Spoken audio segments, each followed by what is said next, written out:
So, let me start here. All right. So, hello, Tullahoma. This is your community engagement officer, Lyle Russell. We're back with another episode of the Tullahoma at Work podcast. We're glad you're here to join us today. And my guest is Chase Sons, our police chief here in Tullahoma. Welcome. Oh, thank you for having me. I'm excited to be here. Yeah, thanks for coming. I really appreciate it. So, we usually start the show off with something that's, like a really hard hitting question, like, Oh man, you'll put me on the spot. right out of the gate. Yeah. So you've gone over to a friend's house and they go in the freezer and they get out the big tub of Neapolitan ice cream, chocolate, vanilla, strawberry. Which one are you going to get? Oh man, my wife will tell you, I go for the vanilla every time. I don't know why. I just love it. Man, nobody, I'm the only one that likes strawberry apparently. I love strawberry, but for some reason I navigate toward the vanilla every time. Yeah, that's all right. That's all right. Yeah. So now Alderman Byrd, when he was here, he said it doesn't matter. He's going for all three. Going for all of it. Yeah, he doesn't care. So if you're watching, that's what he goes for. It doesn't matter. If I eat it, I gain 12 pounds. So Exactly. Same here. Yeah. Whatever you lose, I'll pick up. Right. So, yeah. Now, so the first question I like to go with everybody that comes on is, so tell us your Tullahoma story. How did you get here in Tullahoma? My Tullahoma story. I was actually born here in Tullahoma. A lot of people don't know that. If you look at the birth certificate, it tells place of birth. Surprising to a lot of people, is Ada Farrell Apartments. That's where I lived at when I was born. Oh, wow. Yeah. Okay. So you weren't born in the apartment? Not born in the apartments, no. All right, okay. So I was actually born in Winchester Hospital, where we lived over here at the time. Okay. Probably when I was, I'd say about 2, we moved to Franklin County, and I've lived in Franklin County my whole life. Still live in Tullahoma, but it's on the Franklin County side. Right. I started out, I went to Franklin County schools, started out at Rock Creek, then navigated North Junior High, Right. then graduated from Franklin County High School. Okay. We won't hold that against you, though. Yeah, I know. A lot of great people over there, but, I started out I was working at Sonic I started when I was 15. Actually, let me back up a little bit. Before that, I was working at a place called Heilig Myers. I know the name. I'm not familiar with what they do. So it was an old furniture store that was around here. Oh, okay. All right. They would pay me petty cash, is what they called it. So I was only 14. So when I turned 15, I got a job at Sonic because that was the legal age to work. And I worked there from 15 to right around 20. Did you wear the roller skates too? No, I never wore the roller skates. Okay, I was a pretty good skater, though. Yeah. Because, Franklin County, all we had was a skating ring back then. That was the only thing to do. So that's where we hung out. But no, I worked at Sonic, and there was a man by the name of Milton Binkley. He was a sergeant in Franklin County. He would come in there when I was opening up the store, and he would make burritos. And he kind of introduced me to law enforcement. He suggested, hey, you might want to send yourself to the police academy or see if you can get somebody to send you. Well, back then, you couldn't get anybody to send you because everybody was wanting to be the police. Right. So I ended up sending myself to through Cleveland Community College through the police academy there. I had to get a lien on my truck at the time. So I would go to the academy Monday through Friday. I'd come home on the weekends, and I'd work at Sonic. And I did that all through the police academy. Right. When I got out, I put in for Huntland, Deckard Police Department in Winchester at the time. My uncle, Dennis Young, he's passed away at this time. He was the chief of Winchester. And I put in with him. Deckard gave me the job. While I was trying on my uniforms for Deckard, my uncle calls me and says, hey, I got you uniforms and your car's ready to come pick it up. Oh, wow. And I said, Dennis, I have to be a man of my word. I've already accepted the job with Deckard. I'm going to stay with Deckard. I'm going to stick to it. And man, he hung up on me, and I don't think he talked to me for 3 months after that. Little family drama that goes along with it. Yeah. But he was a good dude. And, we worked it out eventually. We had a pretty good relationship before he passed on. But, I stayed with Deckard up until 2011 when me and my wife, we got married in 2010. Around 2011, we were expecting our first child. I needed the benefits and the money and all that. Sure. I applied with Tullahoma.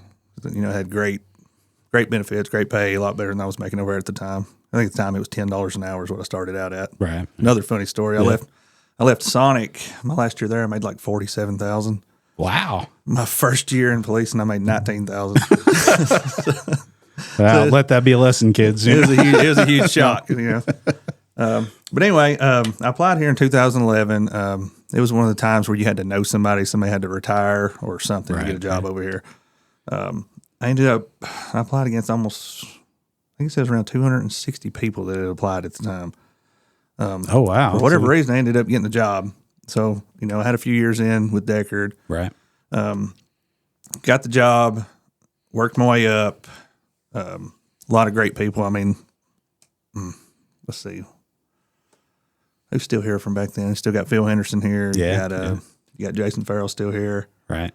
Maybe Johnny. Johnny's still here. Yeah. There's a few that's still here that, from back then, but most everybody is new. But anyway, I've been with Tullahoma since 2011, and I've loved it ever since. I love the people here. I love the community. It's still a small town feel. It's just big enough to where it's like you get a little bit of everything, but you know almost everybody. Right. So. It's a big place for such a small town, Yeah. So like I said, I've been here since 2011 with you guys, serving, working alongside some great people, and yeah. hopefully I can retire from here, honestly. I think that's what we all want one day. Yeah. So, you mentioned that that you got semi-recruited while you were at Sonic. So what was the point where you knew that police were, this is what I want to do, this is what I want to be? Well, honestly, I grew up on I don't want to put too much out there, but my childhood and growing up wasn't the best. Sure. Right? And I was kind of on the other side of it. And really, I don't know where I'd be at this point if it wasn't for Milton coming in and saying, hey, you might want to take a different direction in life. Never got any trouble. Wasn't arrested or anything like that, but just the people hung around and all that back then, Right. It was probably at that point, and just Milton coming in every day talking, and he let me do a few ride-alongs with him. I was like, you know what? This is what I want to do. This is where I want to take my life. This is the career I want to take. I have a child. I want to, let's go. So I wanted to do it. Sounds like we had a similar upbringing. I had a little bit of issues like that too, but I know for me in public service, one of the things I really enjoy, and you may too, feel free to elaborate on this, but I really enjoy helping people solve problems that seem like they don't have a solution, or how in the world am I going to fix this? And granted, the problems I'm going to face are probably a lot different than what an officer is going to face, but you guys see, unfortunately, you probably see people when a lot of times they're at their lowest, either, the victim of a crime, unfortunately, may have committed a crime or something has happened. So how do you deal with that? What's your... Well, I kind of go back to, again, the stuff I saw when I was growing up and everything I was around. I can kind of relate to some of the people that are going through that. Right. Because I've been through it too. Mm-hmm. That's kind of helped me along the way. And I've kind of helped these guys feel like, this is not the end of the world. There's a way out of this. I mean, even the guys that's committed crimes and stuff like that, I've hung around a lot of them, and I've seen a lot of those people turn their lives around. Right. Just because you committed a crime today doesn't mean that you're an awful person. You just had a bad day. And that's 90% of every person that goes to jail out here. Right. Yeah, there's some great people. Now, there are 10%. Probably ain't going to fix them. Sure. But we're going to try anyway. Right. So, right. I've just used a lot of my past and a lot of things that I've seen to try to help people. And if you can help one person, man, you've made it. I mean, hopefully I've provided that for some of the citizens here, and I've tried every day I come in to do that. Right. But it don't always work, but when it does, man, it's the greatest feeling in the world. So when you started in Tullahoma, going back to that time, you started out on patrol. Were you a patrolman or? Started out on patrol. I was probably 5 years in here. I got my first new car. It's the first new car I had. It was crazy. Well, I've been told the police car is kind of like your rolling office. So, that's a big deal if you get a new car. Oh, it is. Like my first day in Deckard, I had an old Brentwood car. It was blue and silver, didn't even match the department. Every time you take off, you get a big puff of smoke, and there's no FTO training program there, too, just to back up. Started out there at the time. They were like, here's your keys, go get into something. Mm-hmm. Well, I pulled my first car over, and it's, what do I do with my hands? Didn't know what to do. But kind of figured it out on my own there for a while. And then when I got over here, it was pretty strict. There was an FTO program. You had to go through weeks and weeks of it. You had to pass it or you wouldn't get in the job. Mm-hmm. Very structured over here. Right. So I passed that. I got on my own. I spent probably 5 years in. I ended up getting a corporal position. Well, for whatever reason, 2 months later, I got a sergeant position. So I've been in the supervisor role the majority of my career. So ever since then, I went from sergeant to, I took over as interim lieutenant when Henderson was out for a little bit. Mm-hmm. And then while I was in that role, I got put into the interim police chief job and then went through the selection process there. Ended up winning that. Right. Some stiff competition there. Some great guys who put in for that. Yeah. But for whatever reason, it worked out, and I love where I'm at right now. I love what I'm doing. I love the people I work with. Mm-hmm. And one thing I try to stress to everybody: this is not the Chase Sons Police Department. It is the Tullahoma Police Department. Right. I could not do what I'm doing without the guys and girls that work under me. Right. Or that work with me. Right. I mean, these guys are amazing. So, team effort makes it work, and hopefully we can keep this thing going to retirement. So now, did you ever see yourself? Did you ever think you'd be the police chief when you started? I honestly, I think everybody says, they want to be the police chief at the end of their career. Of course, I'm 38 now. It's pretty young for a police chief, usually around 55 before you get that. But I always said, maybe I want to make it to lieutenant. I don't do the politics of getting up there speaking and giving the speeches to big crowds and all that. Right. I'm not saying I've got any better at it, but I'm a lot less nervous about it. But no, I never saw myself as the police chief. But yeah, here you are. Something said, you know what? You can either complain about the problems or you can try to step in there and help fix them. So that's what I did, and that's what I'm currently doing. And I got to say, for the past year and a half, man, I think it's been going great. I mean, I got a lot of good feedback from the officers. There's still a lot of things we need to work on and fix, but we're in the right direction. Yeah, if everything ran smoothly, we wouldn't have anything to do, right? So we're not going to get it right 100% of the time, but we can at least work towards it. Now, you said there was some pretty stiff competition for the police chief position, and you were eventually selected. So now think back to that day, and you get the call, or I don't know if you get a call, an email. I got a call, said, hey, come see me in my office. Okay. So tell me what was going through your mind that day. What did that feel like? I said, look, I'm 38. I'm into my career. I've been with Tullahoma. I was the only one that put in from Tullahoma. So I knew the area. I knew the people. I knew what this department needed to move forward. Mm-hmm. But some of the guys I was competing against, they had already had the FBI National Academy. They had the same degrees as me, but they had that NA degree that I didn't have yet. A lot of those guys were 30-year vets. I'm right at 20, so there was a 10-year difference there. And then I had some really good competition within the police department, and I did speak with all those guys. I would have been happy to work under Kennedy, Phil, both great guys. Mm-hmm.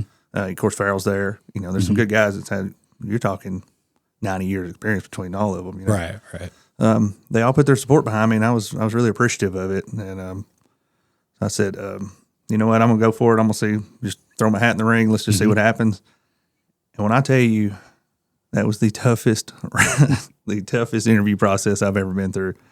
It was several steps. It was I went into one room, and it was a panel of, I think it was like 16 people. You had to sit in front of and answer questions. Then you had mock interviews,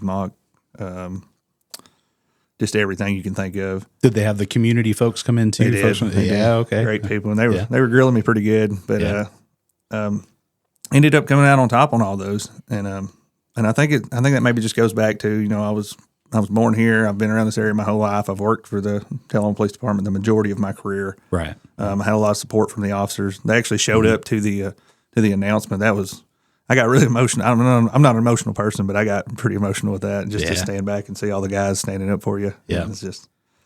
It is something when your peers come out and support you like that. That's a big deal. Yeah. That's a big deal.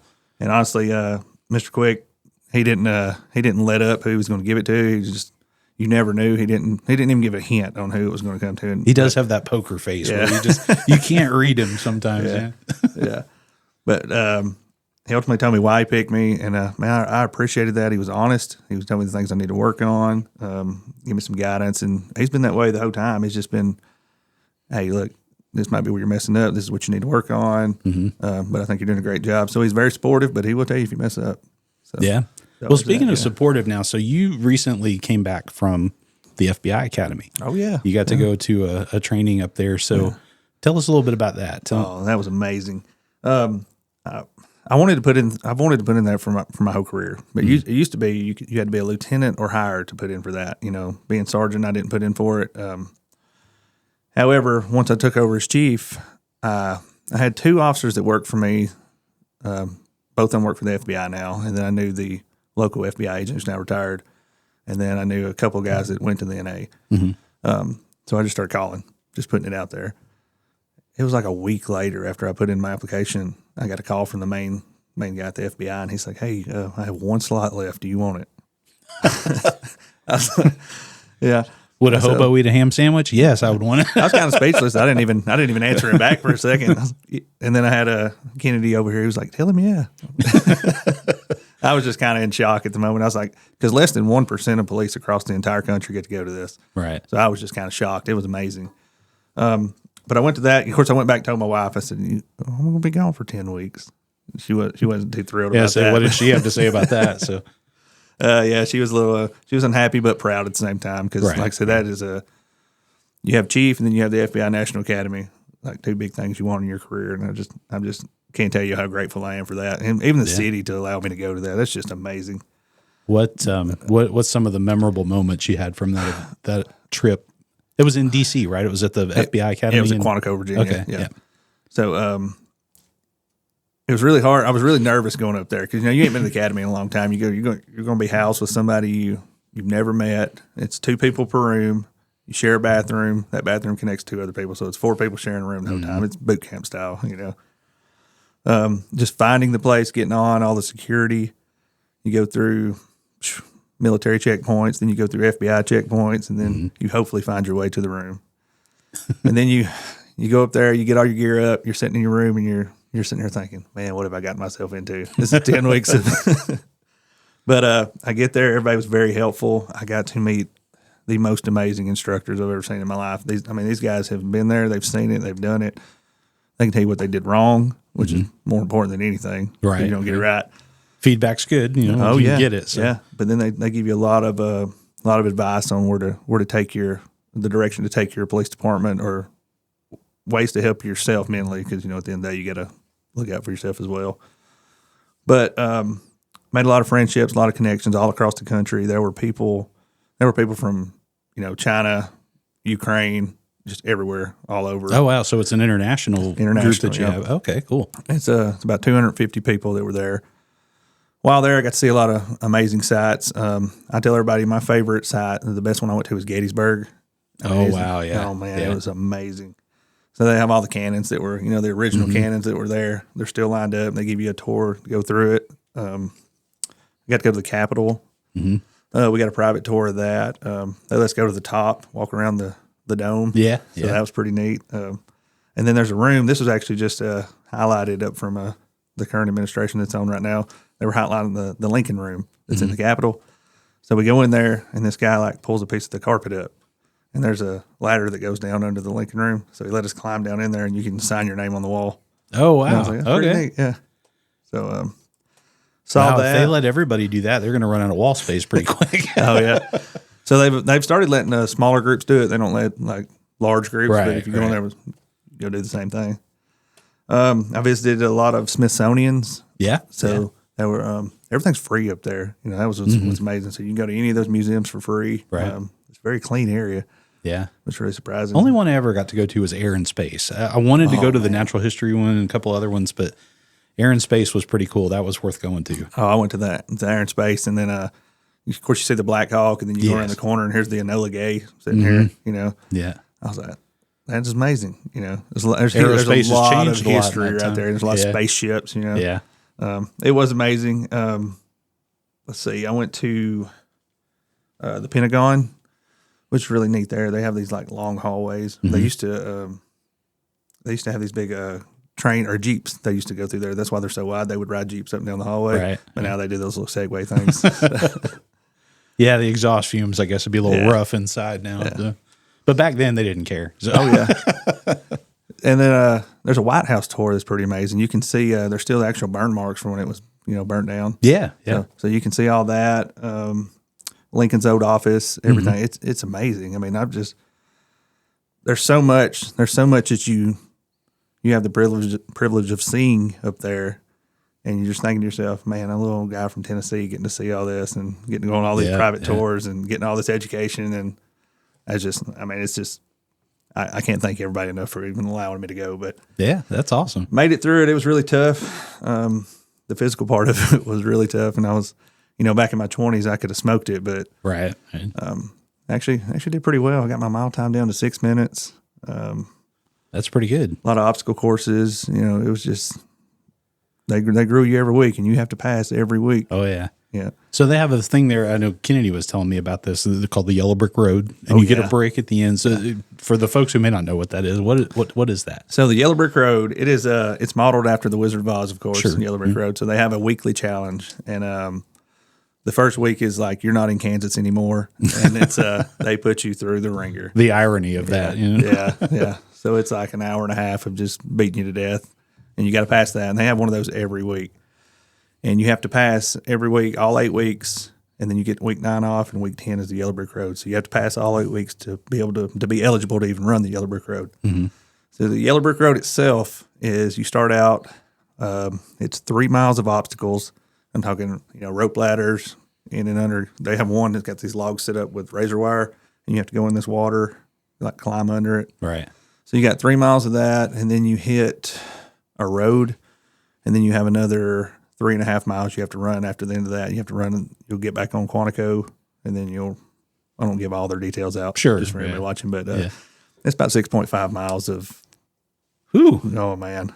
I don't envy you at all. I know when you were gone, we got to talking about it amongst ourselves, and everybody was like, wow, I heard from him last week, and he said it was pretty rough. Yeah. So, so it was, I did it, I think my end run time was 1 hour and 27 minutes. Wow. But you count, really, if you could run 6.5 a lot faster than that, but you got all the obstacles. Right. And but now you probably saw a big difference from week 1 to week 10, I guess, or whatever your last week was. You did that. My mile time run, week 1 was 9 minutes and 18 seconds. Week 10 was 6 minutes. And you cut 3 minutes off of that. Wow. But I went in there at 2:21. I came out at 2:05. Wow. So, yeah. Dropped a lot of weight. Of course, you eat what they give you. Yeah. Almost boot campish, like you said. That's almost, but you get the weekends off and you get to go explore, and you get to go to natural history museums, all that stuff. Right, it's just, I mean, it was amazing, and it's just a once in a lifetime experience. I'll never get to go back. Once you graduate, unless you're part of the military, you don't get to go back to Quantico. right. But that's something I'll take with me the rest of my life. Yeah. But now something unique happened while you were there is, the administration changed from Biden to Trump. And then I guess, there were some changes immediately out of the gate. But the FBI director that was there when you started was not the FBI director when you finished. And I saw the photo of you with Kash Patel. Yeah. And I thought, well, okay, that's interesting that you start under one and finish under another. That's kind of strange how that works. It was kind of a weird time, because you had everything going on up in Washington. You didn't know who was staying or who was going. A lot of the guys up there that were employed there took the early buyout and just they left. So, yeah, it was a weird time. I'll put it like that. Yeah. There was a lot of, I don't want to. Little turmoil in the middle of the whole thing. That was a lot of turmoil. We didn't know if it was going to be shut down, if it was going to keep going. Because this thing's been going on since the 30s. Yeah, I saw the big anniversary list that they have of all the people that have taken it. And I forget how many. It was a huge number that have done this. Yeah, and Kash come out and he gave a speech on it because we were all worried we were going to be the last class to graduate through it. Mm-hmm. And he come out and gave his support, and he says, as long as I'm here, the FBI National Academy will continue. This is a tradition. This needs to happen. This creates partnerships across the world. This will always be here. And I hope every director takes the same stance. But you got all the physical side of it and the cool things you got to do, but there was classroom parts of this too. There's policing work and techniques and that sort of thing. So every course they have there is what you're going to see in a master level course, like any college. Mm-hmm. So it was pretty tough, and I hadn't written an essay since 2019. So I was very rusty. I ended up, Chat GPT. Yeah. Oh no. So that was one of the big things. Do not use Chat GPT. They'll run it. It's FBI, so they'll run everything to see. It's if you're not cheating. like they can't tell, Yeah. So I did very well on that, honestly. But once you're up there, all you do is work out and study.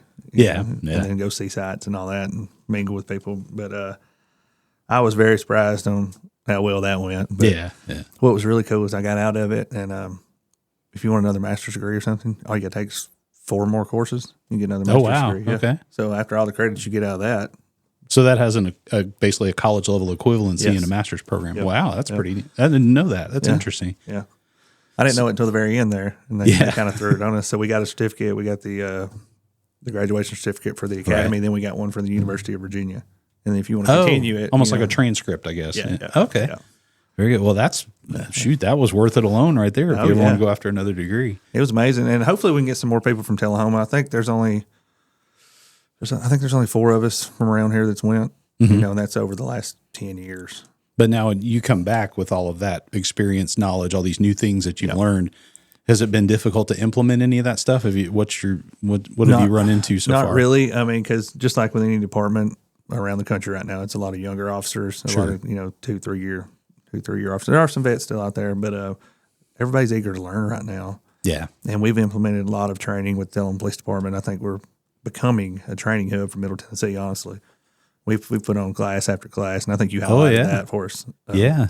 Between the UT Law Enforcement Academy, or sorry, what is it? UT Innovation Law Enforcement Innovation Center. I know they do a lot of classes with you guys, and I noticed in the last board packet from Monday night, each department report, the police one I paid attention to, and it shows on there, you guys keep track of all your training hours. Yeah. And I forget what the number was, but it was a huge number of hours that y'all do training for. I can't remember the exact number, but it was way up, it is way up there. And we're going to continue that because that's the only way you get better. Sure. I mean, like I said, we're not going to get it right 100% of the time, but we're going to work towards it and figure out what we did wrong. Right. Because I was tired of the old days of you might go to one class a year. No, we're going to go to class all the time. Yeah. If I can convince you guys to go get your degrees, go get them. Right. So training. If I can't stress that enough, that's exactly what you need. So. Well, and shifting gears a little bit. So going back to something you said earlier, so you made chief at 38. Yeah. So in thinking of my own experience, my first management position was when I was 24. And I was in the golf course business. And this one golf course I went to on my very first day, 24 years old, just come off of running another really good golf course as an assistant. This is my first solo gig. And on the first day, 3 guys, 60 plus, quit because they said they weren't going to work for somebody that was my age. They weren't going to take orders from somebody that was only a third of their experience. And what's that been like for you being a chief at 38? So, I'll say it's not like I didn't have a hiccup or two. I'm talking one or two. Mm-hmm. But you work that out. You find ways to work around that, and you try to look at the perspectives they're coming from. I didn't have a whole lot of issues because a lot of these guys worked under me as sergeant. And I've worked around a lot of them as far as on patrol level. I've trained a lot of the guys. Right. So it wasn't a huge deal there. I think the biggest problem for me was like these podcasts and giving speeches and the political side of it and all that. The public face that you have to have now. Public face. I've never been good at that. Like I said, I'm less nervous about it, but I don't know that I'm any better at it. But that's just something that comes with time. It's funny. I don't have it to show you, but I'll show you later. I found an old picture of you. It might have been when you first made FTO, because you and another guy that I remember who's not here anymore, his name was Derek, I think. Oh, yeah. You guys were both FTOs, and then there was a couple other people that aren't here anymore, but it's an older photo, and I'm looking at it and thinking, is that Chase? Yeah. Really? I didn't recognize you without the beard and the mustache. I think that was, they did one with, it's me and Jameson Wells and Jason Maloney that actually still work here. Mm-hmm. We had an apartment fire at Briarwood, and we did the no-no, go into a burning building with a police uniform. Them things would burn up. Right. So we ended up getting the lady out. It was a bad idea to go into a burning building. Anyway, we got her out because you can't just sit there and not do it. Sure. So I got scolded by the old police or the old fire chief Chastain. He's like, "Hey, don't do that." But then we got a lifesaver award after that. Don't do that, but thanks for doing it. Yeah, thanks anyway. for doing that. And honestly, I still have that conversation with officers now. Anytime you see a house fire, they're wanting to run in there. They'll park their cars right in front of the right in the way. We're doing better at it, but it's hard to tell somebody that sees somebody in trouble, don't go save their life. Yeah. But at the end of the day, it's one of those, hey, you run in there and you get hurt, and then we're pulling you out as well. Right. But we can tell them till we're blue in the face. Yeah, I get it. I get it. Yeah. And speaking of that, you have to work hand in hand with the fire department, obviously, and the EMS crews and that sort of thing. So I can't brag on our fire department enough. We have some great leadership over there. That is one of the top notch fire departments I have ever seen. I mean, these guys are spot on. They have some great leadership. They do a lot of training hours too. I've seen their sheets. They're terrible. Yeah, they're terrible. Yeah. It's a friendly rivalry. Yeah. But no, well, when Chief Pearson comes on here, you can tell your side of the story. So. No, he's great. Got a lot of advice from Chief Pearson when I came on because he's been the chief for a minute. Got a lot from the old fire chief Chastain. Yeah. Got a lot. I tend to take a lot of advice from guys who's been there and done it. They've been the chief. They've been the city administrator. They've been whatever the leader. Right. Take what I like and try to mold it and just try to figure out who I want to be as a leader. Right. And that's what I've done my whole career. Right. I've had some bad supervisors. I've had some good, but I try to find something I like from each one of them and kind of mold it. Yeah. Yeah. So now, getting outside of police work, you were gone for 10 weeks. So I'm sure that was tough on your family. But so now you've come back and, being a police officer, like I said before, you guys see some pretty rough stuff sometimes. Yeah. So how do you decompress? What's your getaway, your escape, maybe the right word? My escape is my wife and kids. Yeah. My wife, I can talk to her about anything. If it wasn't for her, I don't know where I would be, but she is my outlet. I don't tell her anything sensitive that I can't tell her, but if it's something, like you said, I've seen some tragic stuff. I'm sure. Things, stuff that'll keep you up at night, looking at your own kids, making sure they're still breathing and all that. Mm-hmm. But that's my outlet. Of course, you have family, God, just the outlets. And if I'm having a terrible day and I can't talk to anybody about it, I hit the gym. That's what I do. Yeah. Yeah. So, right, but you got to have some hobbies now. What do you do outside of that? Hobbies, yeah. Well, my favorite hobby is lawn care. I love it. I don't know why. I just love mowing the yard. I love planting trees. I love just taking care of it. We'll post his business information in below, so that way on his off days he can come take care of your yard. I don't like doing it for other people. No, I try to take care of mine. That's my me time because I get out there a few hours, put my headphones in, and just forget about the world. I like to fish. I like to say I like golfing, but I'm a terrible golfer. I hit more balls in the parking lot than I do down the fairway. But whatever. Everybody's got to start somewhere. It's one of those most frustrating fun you'll ever have. Yes, exactly. And you pay for it on top of that. Oh, yeah. You had to pay to go out there and get frustrated. Yeah, I just paid $30 in golf balls, and I lost every one of them, But, yeah, I like to hunt, fish. I like to, of course, this side of with my profession, I go to Templar down here, and I like to shoot, go out and find land. I went through basic sniper school and advanced sniper school, so I try to maintain those skills. So I do a lot of long range shooting and all that. Because that is probably one of those things. If you don't use it, you lose it. You have to practice. You have to stay sharp on that, right? Oh, 100%. I can tell you, 10 years ago, I was an amazing shot. I could hit anything 500 yards. Mm-hmm. Now it's just you got to. There's some guys over here that's just putting me to shame on shooting. Yeah. Well, you do get to a point where you're gonna have to have glasses, and that's. I'm already there. You may not be there yet, but no, I've had glasses since 8th grade. Honestly. Oh, really? But I feel like with all the documents and stuff I have to read all the time, it's getting worse. Yeah. When you get into that admin side, you start getting that eye strain. Yeah. I think I heard you say, and this doesn't embarrass you, but I did hear you say one time when we went down to.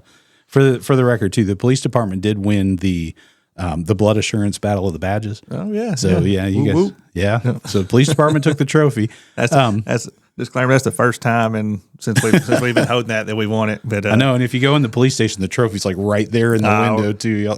It'll be there. It'll be there all year. So. But when we were at that event, I remember you said something when one of your guys was standing there, and you said something about, I'm just here to be the decorative cop today. So I started laughing. I started laughing at that because I just thought that was funny. I thought, well, you guys, in that community role, like you said, you don't necessarily like, or you're not good at going out and being that public face, but that comes with the gig. I mean, when you wear the badge, kids look up to you, people look up to you, they look to you for guidance and help and that sort of thing. So that's got to be a tough position sometimes. I'll tell you the tough part for me. So I've done this throughout my whole career. I even got in trouble for it one time. I had this lady shoplifting, and so you have to tell us that story after this. I can't tell you who it is, but it was just she had shoplifted some food, right? Mm-hmm. So instead of writing her ticket, this was 12 years ago at least. Instead of writing her ticket, I ended up buying her groceries. You don't put that stuff out there. You don't want to. I don't like doing stuff for people and putting it out there. You want to donate blood, I do it, and I don't try to make a spectacle of it or anything like that. I just do it because it's right. I've had to get over that because we need to advertise this stuff and hopefully get more people in. But that's the part I'm not good at. Mm-hmm. I'm not one of those that likes to put it on social media and say, "Hey, I did this today." Right. You like to do it because it's right to do. But I don't know. I'm getting a little better at it. Yeah. I think you do pretty good. We've been to a few events together, so I think you do pretty well. Yeah. So if we can get over that, I think the important thing is that we're helping somebody, or we're getting people, we're bringing attention to a cause that that's going to benefit the community. Right. So I had an officer tell me that this was somewhere else a long time ago, but they said one of their big pet peeves is when they would go into like a restaurant or something like that, and the parent was you know what I'm getting ready to say, don't you? They would go into a restaurant. Yeah. No, and there was but there was a parent there with a kid and said, "Oh, they're here to get you, or they're here to arrest you," or something like that. And I know that officer told me, he said every time he hears that, he wants to go cite the parent for just saying something dumb. So I'm sure you've had that happen to you too. And yeah, you just kneel down to the kid and you say, "I would never take you to jail." I say, "Hey, you want to go get some ice cream?" or something like that. You know, please don't do that. If you're ever out in public, do not tell children we'll take them to jail. Because at the end of the day, we need them to come to us if there is a problem. That's exactly what that officer told me. He's like, we want them to come to us with an issue, not run from us with an issue. Yeah. So, that I'll never forget when he told me that. I never did that with my son, but at the same time, I've seen other people do it, and I thought, why would you say that? Yeah, that happens in grocery stores everywhere. It's just, and I don't know. I think that's something that's just going to happen, but. Yeah, it just depends on how you deal with it when it does happen. Right. How you educate that person after the fact. Hey, this is why you shouldn't say that. Yeah. And it's, we train our officers. Hey, this is how you handle these situations. So I was going to ask, in some of those trainings when you have those awkward community, not confrontation. That's not the right word, but when you have those awkward encounters like that, is there some sort of training or just from experience? Do you just know kind of what to say or what to do? Yeah, I think the guys that's been doing it longer, they know what to do. I mean, sometimes some of that can get under an officer's skin. Everybody's human. Sometimes they'll get mad about it. Sure. It depends on how you are as a person, really. Some stuff you can't teach. Right. I've always been one of those. It doesn't matter if it's that situation or if it's somebody wanting to film the police or whatever. I will talk to you any day of the week. Mm-hmm. And I've had a million guys come up to me on the side of the road trying to film, just yelling and obscenities, and then they'll cut the camera off and they'll say, "Hey, thank you for taking the time to talk to me. We were just going to see what we can do." And it happens all the time, but this entire job is attitude. It just depends. If you treat people right, they'll treat you right. Mm-hmm. So I try to stress that to all these guys, and sometimes it takes a little while to learn that. Yeah.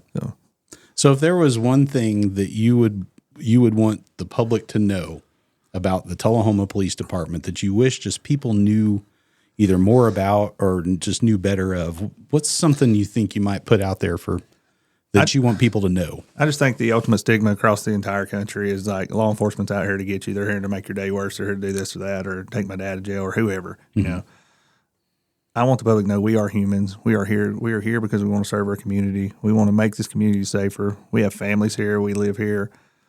We are here to help. We are not here to ruin your day.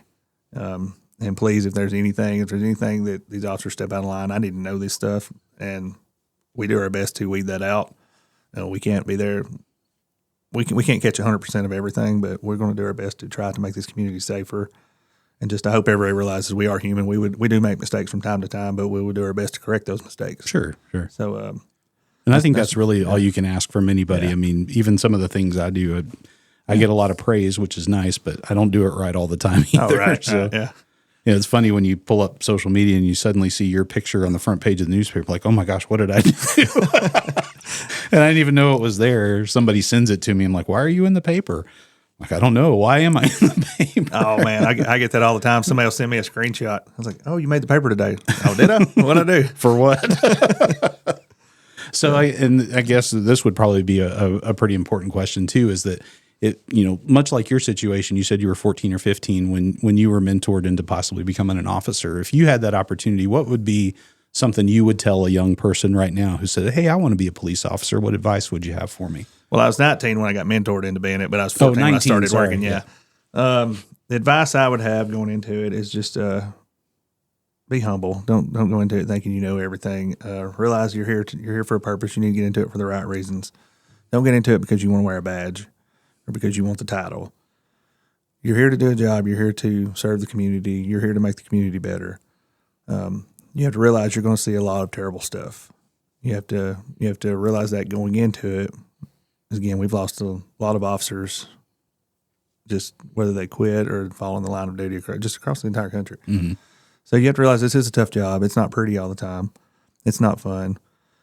However, there are some great people out there in the community. You have to realize that not everybody's a criminal, and even if they go to jail one night, it doesn't mean they're a criminal. It means they had a bad day. Mm-hmm. Treat everybody with respect, and you'll do just fine. I mean, but if you don't go into it with that mindset, you're gonna fail 100% of the time, every time. Every time. I think that's great because I know. Well, you know this as well. My oldest son, he wanted to be an officer too, and he struggled with motion sickness, and so he couldn't do the ride-alongs. You may remember that. Yeah. So that was really hard on him. And I know that he, coming from a parent who had a child who was interested in that career and then got the opportunity, but because of a medical issue, couldn't do it. Yeah. I know that the brief time he was here in the department, the mentorship that he got from the guys that were here at that time and from the ladies that were here, he loves, everybody that he got to work with, and they were all so good with him. And I wish that was a side of the police that more people out there would see, because it's not just that you work in the department and you're one of the crew or something like that, but just the way that they treat people in general, especially if there's an issue. Like you said, if you just had a bad day, you may have committed a crime, you may have been a victim or something like that. The level of compassion that you have to possess to be an officer, I've seen it, firsthand just from my experience. But I mean, when you have to live that, I wish more people could see that about you guys. Oh yeah, and that's the bright side of the police department. Like, it's not always bad. We have we'll go walk around these schools, we'll high five the kids, shake hands, talk to them about their day. Mm-hmm. We'll go out to different business owners or citizens, whatever, and that's the fun stuff. That is what makes this job great. When you're kid comes by you and, hey, give me a fist bump, Officer Sons or whatever. Right. I love that stuff, and these guys do too. The bad stuff is just what we have to deal with. We get into it because we want to be out here with the community. We want to serve these guys, and we want to talk to everybody. We want everybody to feel safe. Right. If we could come to work every day and that's all we did was high five kids, great.